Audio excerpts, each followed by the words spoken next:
মুসলমান, আল্লাহ রাব্বুল আলামিন মানুষকে পরীক্ষা করার জন্য দুনিয়াতে পাঠাইলেন। পরীক্ষার মধ্যে একটা পরীক্ষা হলো মানুষের মধ্যে গুনাহের চাহিদা দিয়া দিলেন।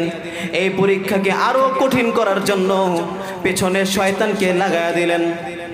আল্লাহ রাব্বুল আলামিন কুরআনের মধ্যে বলেন, والذين إذا فعلوا فاحشة أو ظلموا أنفسهم ذكروا الله فاستغفروا لذنوبهم। মুমিন মুত্তাকি ওই সকল বান্দা যারা গুনাহ হয়ে যাওয়ার পর والذين إذا فعلوا فاحشة أو ظلموا أنفسهم, এবং নিজের উপর যখন জুলুম করবে, গুনাহ করবে, যাকারুল্লাহ, আল্লাহকে স্মরণ করবে, ফাস্তাগফারু লিযুনুবিহিম, নিজের গুনাহের জন্য আল্লাহর কাছে ক্ষমা চাইবে। ওয়া মান ইয়াগফিরুয যুনুবা ইল্লাল্লাহ, আল্লাহ রাব্বুল আলামিন বলেন, আমি আল্লাহ ছাড়া কে ওই বান্দাটাকে ক্ষমা করবে? আল্লাহ নিজেই নিজেকে এখানে ক্ষমাকারী দাবি করছে। আল্লাহ বলেন, আমি তো আল্লাহ তাকে ক্ষমা করতে পারি, আমি আল্লাহ ছাড়া তো তার ক্ষমা করার কেউ নাই। আল্লাহ রাব্বুল আলামিন এখানে নিজেকে ক্ষমাকারী ঘোষণা করেছেন। জোরে বলেন সুবহানাল্লাহ। তাহলে বান্দার যদি কোনো ভুল হয়ে যায়, চিন্তার কোনো কারণ আছে? তবে একটা কাজ অবশ্যই করতে হবে, সেটা হচ্ছে তওবা করতে হবে। তওবার দ্বারা আল্লাহ তাআলা বান্দাকে কি করে দেন? মাফ করে দেন। মুসলমান, নবী আরবি সাল্লাল্লাহু আলাইহি ওয়াসাল্লাম হাদিসের মধ্যে ঘোষণা দেন, আল্লাহ রাব্বুল আলামিন সব সময় চান বান্দা যেন তার কাছে ক্ষমা চায়। আল্লাহ রাব্বুল আলামিন চান যে বান্দাটা আমার কাছে ক্ষমা চায়। কখন বান্দা আমার কাছে ক্ষমা চাইবে আর আমি আল্লাহ আমার বান্দাকে ক্ষমা করব? আল্লাহর নবী মুসলিম শরীফের 749 নম্বর হাদিসের মধ্যে বলেন, আন আবি হুরায়রা রাদিয়াল্লাহু তাআলা আনহু قال قال رسول الله صلى الله عليه وسلم والذي نفسي بيده, নবীজি বলেন, যার হাতে আমার প্রাণ, ওই সত্তার কসম। নবীজি বলেন, ওই সত্তার কসম যার হাতে আমার প্রাণ। নবীজি কার কসম খেয়েছে বলেন? নবীজি বলেন, ওই সত্তার কসম যার হাতে আমার প্রাণ। লাউলাম তুযনিবু লাযাহাবাল্লাহু তাআলা, ও আমার উম্মতেরা শোনো, তোমাদের দ্বারা যদি গুনাহ না হয়, মনোযোগ দিয়ে শুনবেন, শুধুমাত্র ওয়াজ শুনতে আসবেন না, কথাগুলো কলিজার মধ্যে লাগানোর জন্য শুনেন। আল্লাহ রাব্বুল আলামিন নবীজির মাধ্যমে আমাদেরকে জানায় দিলেন। নবীজি বলেন, ও আমার উম্মতেরা শোনো, ওয়াল্লাযী নাফসি বিয়াদিহি, ওই সত্তার কসম যার হাতে আমার প্রাণ, লাউলাম তুযনিবু, যদি তোমরা গুনাহ না করো, তোমাদের দ্বারা যদি গুনাহ না হয়, ভালো করে খেয়াল করেন, যদি তোমাদের দ্বারা গুনাহ না হয়, লাযাহাবাল্লাহু তাআলা বিকুম, লাযাহাবাল্লাহু তাআলা, আল্লাহ রাব্বুল আলামিন তোমাদেরকে তুলে নেবেন।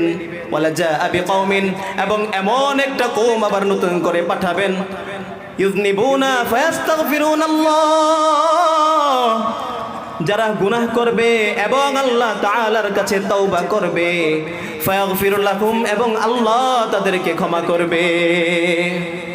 সুবহানাল্লাহ, আল্লাহু আকবার। একটাবার চিন্তা করেন, আল্লাহ রাব্বুল আলামিন নবীজির মাধ্যমে আমাদেরকে জানাইলেন, ও উম্মতেরা, তোমাদের যদি গুনাহ না হইতো, একেবারেই যদি গুনাহ না হইতো, আল্লাহ তোমাদেরকে তুলে নিতেন। এত নিষ্পাপ বান্দা দিয়ে কি করব? এদের জায়গা তো দুনিয়া না, এদের জায়গা জান্নাত। এত নিষ্পাপ বান্দার দরকার নেই, এরা জান্নাতে থাকুক। আর যেই বান্দারা ইবাদত করবে, ভুল হয়ে যাবে, আবার আমি মালিকের কাছে কান্না করবে, আমি আবার তাকে ক্ষমা করব। এই যে একটা প্রেমের খেলা, এই খেলার মধ্যে যেই মজা আছে, সব ইবাদতের মধ্যে ওই মজা থাকে না। মুসলমান, আল্লাহ রাব্বুল আলামিন নবীজির মাধ্যমে আমাদেরকে জানাইলেন, আল্লাহ রাব্বুল আলামিন বান্দাদেরকে কত ভালোবাসেন। বান্দারা যদি গুনাহ করে, আবার যখন আমার মালিকের কাছে দুইটা হাত তুলে চোখের পানি ছেড়ে দেয়, আমার মালিক ওই বান্দাটাকে এত ভালোবাসে, আল্লাহ রাব্বুল আলামিন ওই বান্দাটাকে ক্ষমা করে দেন। কিন্তু আগে বান্দাটা আল্লাহ রাব্বুল আলামিনের যতটুকু প্রিয় ছিল, ওই দিন তওবার পর থেকে আল্লাহর কাছে আরো বেশি প্রিয় হয়ে যায়। আমার বন্ধুগণ, সরকারে দো জাহান সাল্লাল্লাহু আলাইহি ওয়াসাল্লাম আল্লাহ রাব্বুল আলামিনের কাছে তওবা করলে আল্লাহ রাব্বুল আলামিন কি পরিমাণ খুশি হন, এই উদাহরণ দিতে গিয়ে সাহাবায়ে আজমাইনের সামনে বুখারী মুসলিম শরীফের একটা হাদিস তুলে ধরেন। মুসলিম শরীফের 6708 নম্বর হাদিসের মধ্যে বলেন, মুসলিম শরীফের বর্ণনা, আল্লাহর নবী সাহাবীদেরকে লক্ষ্য করে বলেন, ও আমার সাহাবারা শোনো, মনে করো মরুভূমির মধ্যে একজন সওয়ারি উটের উপর হয়ে মরুভূমিতে যায়। মরুভূমিতে মাঝখানে যাওয়ার পর ডানে তাকাইলে দেখে কোনো বাড়িঘর দেখা যায় না, বামেও তাকায়া দেখে কোনো বাড়িঘর নাই, সামনে পিছনে যেদিকেই তাকাই কোনো বাড়িঘর নাই। এত দূরত্বে চলে আসছে, এই মুহূর্তে বাড়িতে গিয়ে বিশ্রাম করবে ওই সুযোগটা তার নাই।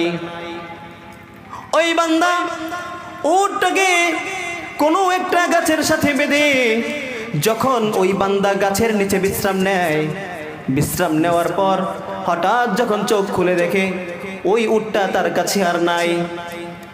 কিন্তু ওই বান্দার যত খাদ্যদ্রব্য ছিল সব ওই উটের উপর রাখা ছিল, কিন্তু এই মুহূর্তে উট না থাকার কারণে তার খাবার ব্যবস্থা করে খাওয়ার মতো সুযোগ নাই।